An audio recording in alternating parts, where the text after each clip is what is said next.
The Super Mario Bros. Movie is shaping up to be something spectacular. However, there are many unanswered questions that need to be answered in this movie. Where is the Mushroom Kingdom in the real world?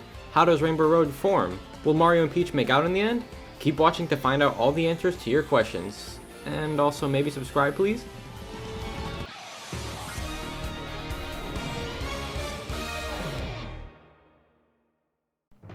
Before we start, I just want to clarify that I have seen every piece of available footage for this movie up until the release of the final trailer. I've been avoiding everything released after the final trailer, including TV spots, cast and director interviews, and theory videos. The only things I have seen are thumbnails on YouTube videos such as these. I'm only saying this because I'd appreciate it if you would not spoil anything for the movie in the comments. Yeah, you, I'm talking to you. Don't spoil stuff, please. Anyway, let's get into it. Let's begin by talking about the New York part of this movie. Starting off this random list of questions, do you think that Mario and DK know each other? Personally, I'm gonna say no. While you could argue that Mario could have fought Cranky Kong back in New York and saved Pauline, I don't necessarily think that's gonna be the case. Another question that is raised from this though, is do you think that Pauline and Mario know each other? Now, Pauline could just be the mayor of Brooklyn or something like that, but I do believe there will be a scene that involves the two of them talking.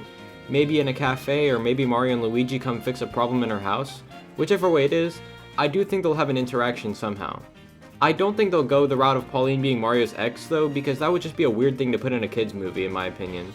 But Pauline has to be in the movie for a reason. Continuing with New York, what will happen after Mario and Luigi leave it? Will someone else go through the portal and end up in the Mushroom Kingdom as well, such as Wario and Waluigi? Or will someone such as Bowser go through the portal and end up in New York? Watching Mario and Luigi wall jump and fly up skyscrapers to take down a giant Bowser in New York would be pretty epic in my opinion. Let's get away from New York for a bit though and discuss the weird parts of the Mushroom Kingdom and the other worlds. First of all, where even are they? Do they exist in an alternate dimension or another side of reality? How did the pipes connecting these worlds to Earth form? Does Kamek create them with his magic? Or maybe Rosalina does because she sees that Bowser is up to no good and must be stopped. Speaking of random things happening, how does Rainbow Road form? Personally, I think Rosalina does it, but we'll have to wait to see for a definitive answer. Now let's talk origin stories. Here's where things get interesting. Does Bowser already know Mario and Luigi before they enter the Mushroom Kingdom? Now, you would probably say no, but Bowser is obviously aware and concerned about Mario's existence in the Mushroom Kingdom due to this scene. A mustachioed human has arrived in the Mushroom Kingdom. Do you know him? Why would he be so concerned about him? Well, maybe because he fought him in the past and lost. This is where Yoshi's Island comes into play. What if Mario and Luigi were actually born in the Mushroom Kingdom, or some other world in the dimension that it's in? They fall into the hands of the Yoshis and defeat Baby Bowser and Kamek. However, after Bowser's defeated, the Yoshis send Mario and Luigi through the pipe and leave them in New York to live their lives on Earth. Mario and Luigi obviously wouldn't remember this because they were babies, but maybe Bowser does because Koopas are weird, I don't know. We haven't seen anything of the Yoshi's Island segment of the movie except this small clip right here, and that makes me wonder this. Imagine once the Yoshis, specifically the iconic green one, see Mario, and there's a flashback of the Yoshi's Island games and how they took care of them throughout the adventure.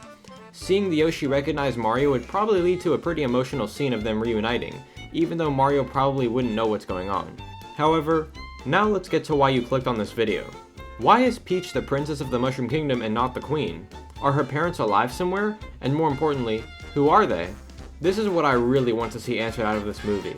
And while I don't think it will be answered because I doubt this movie will go that deep into the lore, there's always a possibility. Maybe Peach was also born on Earth and sent through the pipe too. There must be a reason to why she's here and ruling over the Toads. I really hope this gets answered in the movie. The last origin story that I'm interested in bringing up isn't Bowser's, but Bowser Jr.'s.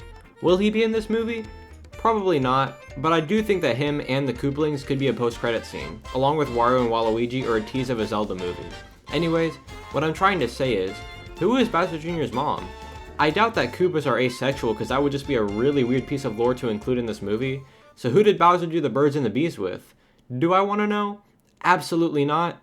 Do I need to know? Of course. Alright, that's enough theory crafting for one video. What are some of your questions and theories about the Mario movie? Feel free to post them down in the comments below, as long as they don't spoil anything beyond the final trailer. I know most of these questions and theories won't be answered in this movie because this is a movie about the Mario universe after all, in which nothing really ever makes sense, but hopefully at least one of my questions will be answered. I really hope that you enjoyed this video and thank you so much for watching. I know it was really short, but I hope you were entertained anyway. Have yourself an incredible morning, afternoon, evening, and night.